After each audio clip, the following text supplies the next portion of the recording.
Welcome to the Greener Gifting Gang podcast, the show that delves into the reasons we love to choose, wrap, and share gifts with each other. Hi, I'm your host, Eve Kale, founder of Gift Wrapped by Eve, and I'm on a mission to help you experience the joy of gift giving while also considering the planet. Each episode, I'll be sharing ideas or interviewing guests who will help inspire your choice of gifts and how you present them. Whether that's for your own gifts or products you create or sell in your small business, we'll help you consider how to make small changes that can help your gifting be a little greener.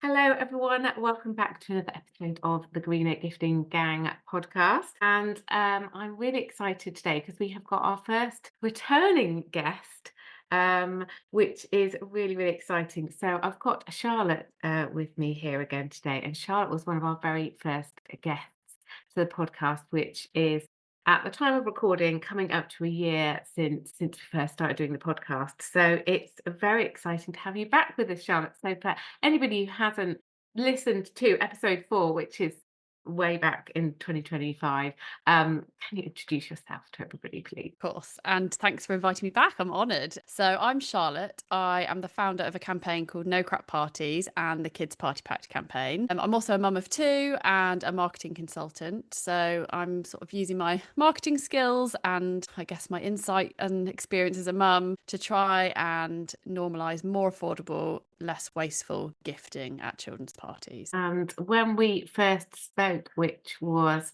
obviously coming up to a year ago, the campaign was just getting started, really, wasn't it? So how are things going? Tell us what's been going on in the last year, because it looks from the outside of obviously following what you've been doing, like you've had some amazing growth in what you've been talking about, and things have really moved forward. Yeah, it's been bonkers really, and just really good fun and exciting and rewarding as well. So yeah, you were the first kind of podcast or anything really beyond just my own social media, I think, that I did. And then since then, yeah, there's been loads. So I could talk for hours about this. So tell me if I go into too much detail. But I think just as a general overview, so I launched the campaign in January 2025 in terms of the Kids Party Pact campaign. First sort of few months up to speaking to you was really just about sort of sharing stuff on social media and trying to build a bit of an audience. And I was also really thinking I need to get beyond this social media bubble and try and get some press coverage to reach a wider audience, because otherwise you're really only reaching a small group of people, and often just the sort of converted already because they're following you because they're already interested in this kind of thing. So my mission was really to try and to reach a wider audience. And the first really great thing that happened was to get an article in Positive News. I think that was almost a year ago as well. I think it came out June or July last year. And that was a big double-page spread all about, or maybe even 4 pages, all about the campaign and the challenges with plastic tat in party bags and excessive gifts and, what we were trying to do. And then that really seemed to open up lots of doors, because suddenly it wasn't just me, a random mum on the internet, with an Instagram account. It was like a real thing that was in a magazine.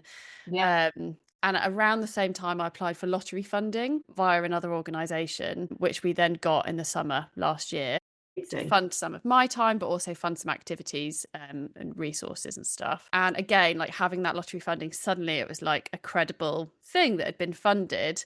And those 2 things, I think, were really like the door that opened up opportunities for other things, because I then got an article in the Times last August or September. And then off the back of that, there was loads more coverage in like BBC, on some BBC channels. The Week Junior included something about it, various other publications and stuff. And then I could use all of that to look more credible and get onto more podcasts. So yeah, it's really snowballed in terms of the doors that have opened at each stage to be able to reach a wider audience, which has been very cool. Amazing. I mean, like it's a great example of how you can, take an idea, get people behind it, and how one thing leads to another, and the kind of the momentum that you get from doing all these things and layering them on top of each other. It's been, I mean, I know from your own sort of marketing background, this campaign is been, obviously those skills have come into the fore, haven't they? But obviously the whole point of doing all of these things is to get people behind the campaign, signing the pacts, and then actually taking some action. So how's that side of things going, would you say? Yeah, so super interesting because my goal is to get 10,000 parents to sign the pact.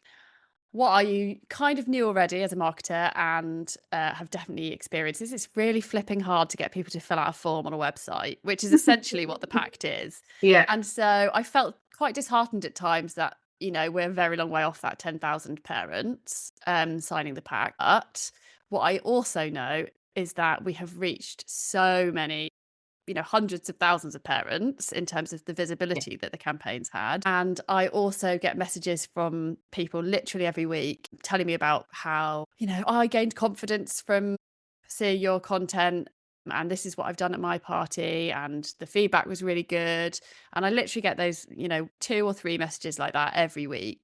And if you think about those parties, they might have had 10, 20, 30 other children at those parties who have then witnessed and experienced something a bit different, who will then be inspired. Whilst, we haven't got 10,000 parents who've signed the pact yet, I know that those ripples are happening, and in different pockets of communities, there is change happening. So yeah, there's frustration, but there's also so many lovely, motivating things that do give me confidence that it is having an impact. It's just hard to measure. Yes, it is. So it's finding the different ways to measure it, isn't it? And sometimes as marketers, we have to look at different ways of measuring things when, like you say, when people's behavior isn't as well, maybe it is as we expect in some ways, like you say, getting people to fill out a form. But the main thing is really seeing the action, and it's to be able to be getting that feedback directly from people who've made changes must be just amazing. It's and I've seen because you've got a little WhatsApp community, haven't you? And I'm in that WhatsApp community, and I've seen some of the feedback coming through, and seen how people don't, it literally is building a community, isn't it? A community of parents who are feeling the same. And you can see the ripples Yeah, that are definitely. happening. And I think the other thing about the pact is, and I had an interesting conversation about this last week actually with one of my new directors, because it's now an official community interest company and I've got directors on board, and that means that we can unlock more funding, hopefully. But we had a really interesting chat the other day, and we were talking about, okay, rather than asking people to sign a pact, because one of the reasons I want to get 10,000 people to sign the pact is so that we can then go to retailers, for example, Asda, who have that hideous section in their shop selling packs of bouncy balls and cheap rubbish for £1.50 each, to go to them and say, look, parents don't want this anymore, we want you to stock something more sustainable, makes it easy for parents but less harmful on the planet. So if we have a large number of people who've signed the pact, it gives us more power. But actually what we're saying is maybe we should test out, instead of having a pact, making an actual petition to retailers, so it's a little bit more direct. Because I think sometimes, even though people are happy to do things themselves, they can't really see the reason why they need to fill out the pact, because they're like, well, I agree with this, I'm going to do it, I don't need to fill out a form to say that I'm going to do it. But if you said, by filling out this form, you are signing a petition that is then going to go to retailers, that might be a more compelling reason. So that's something I'm thinking about. So you have to see if that happens. This space.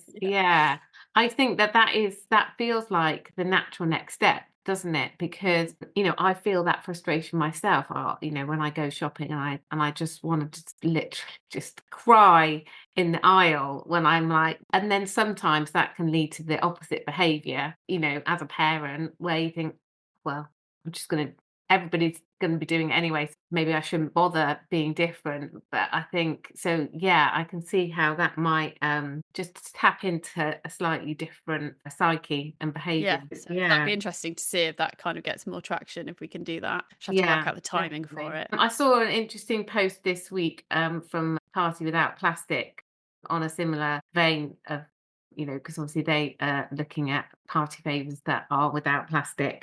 And it just sort of a video of a particular aisle in a particular shop that was just, you kind of think this is so disheartening. But actually, I think the post went on to show that there were all sorts of things that they had on sale which were actually less than Yeah. what was on display in this shop. Because I think one of the things that I'm sure people might say to you as a counter argument is that I don't want to spend any more money, but actually Mm. that's not always the case, is it? Exactly.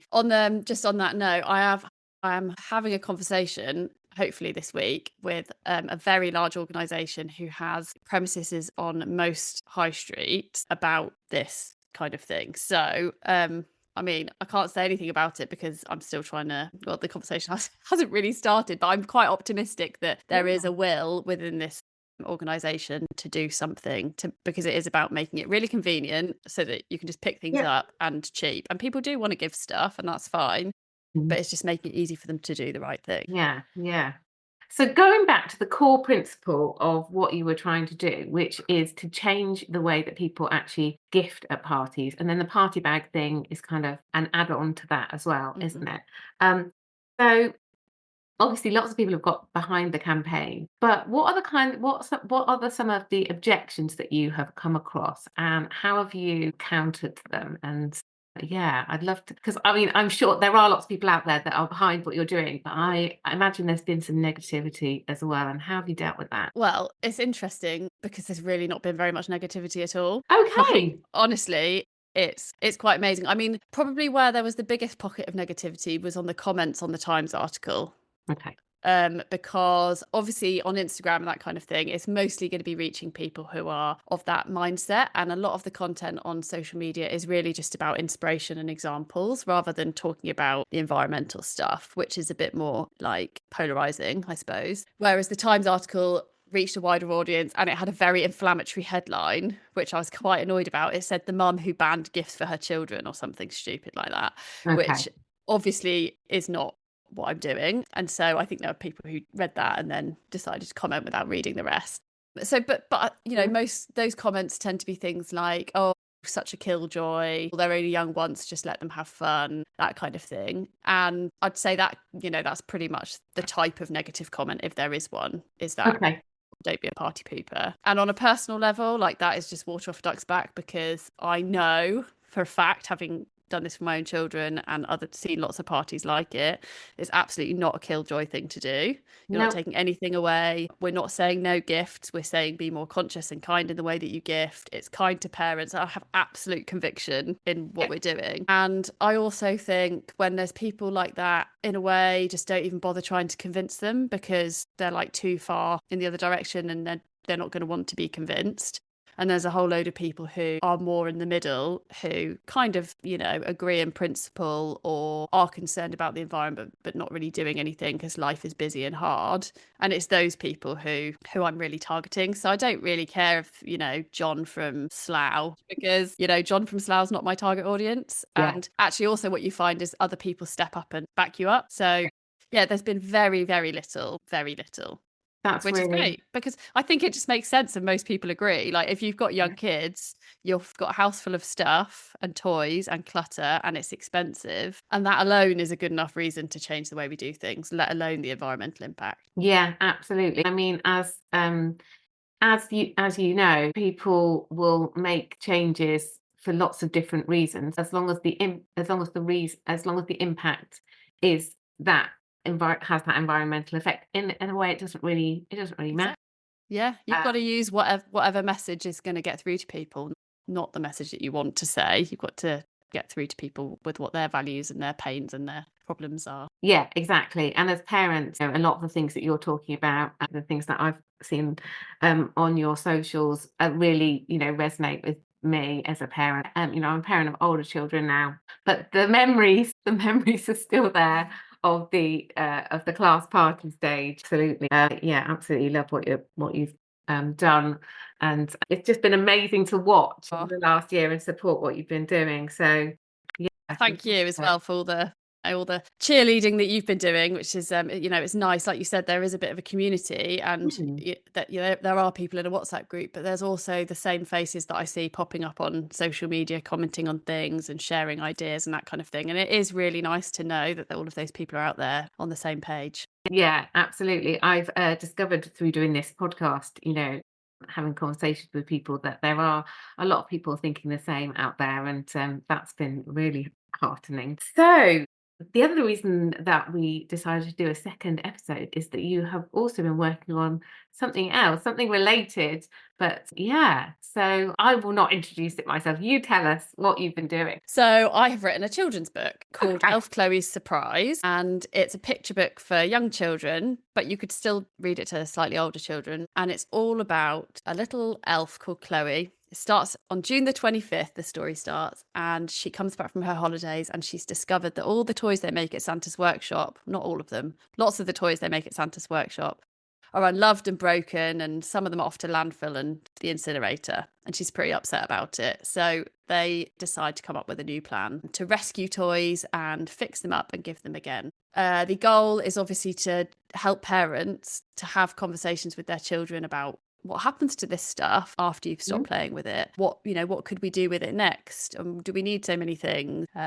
So just to kind of gently open up conversations about waste and repair and secondhand gifts. So that's that's Elf Chloe's Surprise, and it's going to be available from the 25th of June. Yeah. Yeah. Which is very exciting. So why the 25th of June? So because in the book there's Santa comes into the workshop and he says, ho ho ho, only 183 days to go, which is the 25th of June. So I just wanted to start it on that date because it's 6 months before Christmas, and it is also my half birthday. I'm a Christmas baby. Did we talk about this on the first We did. thing, didn't we? Yeah, about so you have your half birthday and you celebrate your birthday then. Lovely. The birthday present to myself is to publish the book. To publish myself a load of stress and extra grey hair. But the idea of the book obviously is to start those conversations, and presumably it will kind of support parents having these conversations and open up the possibility that they might also explore the Kids Party Pact too. Exactly. So at the back of the book, so obviously there's a nice story. It's really beautifully illustrated. And at the back of the book, there are some tips for conscious gifting, so things that you can do, and also some discussion points, like questions that you can talk about with your children to get them thinking. And there's also a link to a QR code and everything to sign the pact. So it's something that I've done independently of No Crap Parties for various financial reasons. Yeah. But obviously it's very linked to the campaign and supporting the whole message. So yeah, it's really exciting. And then alongside that, my plan, I've got a few plans relating to it.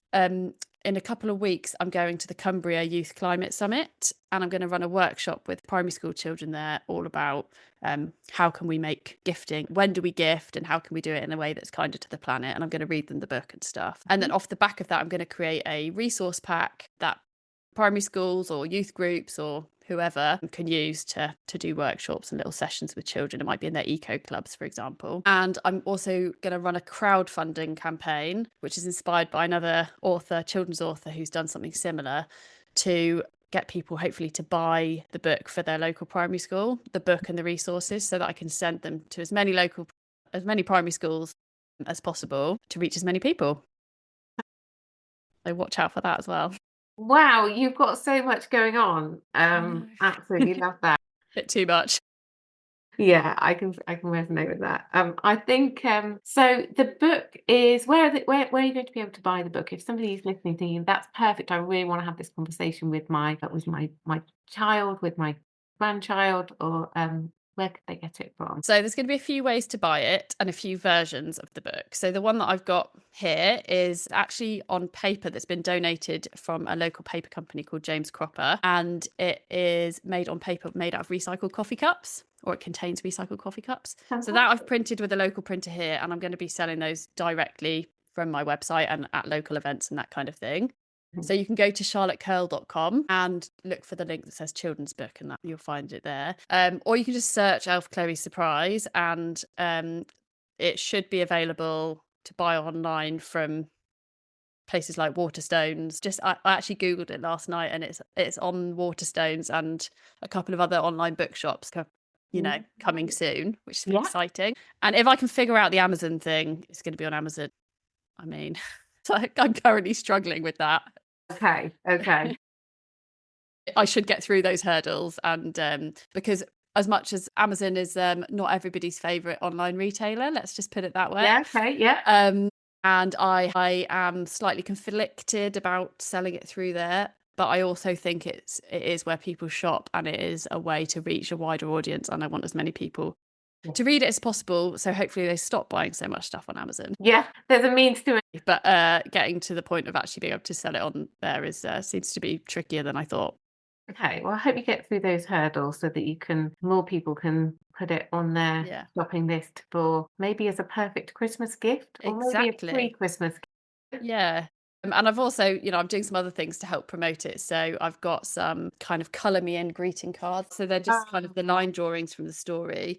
Yeah. And so people can get those to then obviously give to other people at their parties or at Christmas, and your kid could colour them in or they could give them to be coloured in. And they've got little things on the back to link to the Party Pact and to buy the book. And I've also got a colouring book of the line drawing. So there's a few things, and I'm hoping to kind of I'm going to create sort of like a little gift pack of the book, the colouring book and the cards, so that people can buy it as a little bundle. Great idea. Love that idea. That's the kind of thing I love talking about. Yeah, and a great idea because books do make great gifts. And, lots of people consciously shopping for something that's different, something that's, can be educational for all of those reasons. And I'm sure the people that have supported you with the Kids Party Pact already are going to probably be queuing up to buy. I hope so. That's the idea. Yeah. I'm sure. Yeah. Oh, that's absolutely fantastic. Thank you so much for sharing your update with us. So many exciting things. So if people are listening and they want to find out more about the pact itself and to sign it and more about the campaign, where can they find all of that information? Yep. So you can go to nocrapparties.org. Okay. Yeah. And you can follow the Instagram if you just search No Crap Parties on Instagram. That's where most of the resources and content stuff is. And we also have a semi-regular newsletter that you can sign up to on the website. And then you can follow me on Instagram as well. My kind of other account, which is more related to the book, is Charlotte_goodbooks. And my website is charlottecurl.com. And you can find me on LinkedIn as well. Brilliant. Well, we'll put all of those links to everything in the show notes so that people can go and check out what you're doing, sign the Kids Party Pact, and let's help you get to your goal of 10,000 people signing. Yeah, go and check out the book when it's out on the 25th of June. Yeah, and put it on your next gift shop list. Definitely. Amazing. So nice to talk to you again. Thank you. Thank you for listening to the Greener Gifting Gang podcast. For free resources, head to giftwrappedbyeve.com/freebies and follow Eve on socials at giftwrappedbyeve on Instagram and Facebook.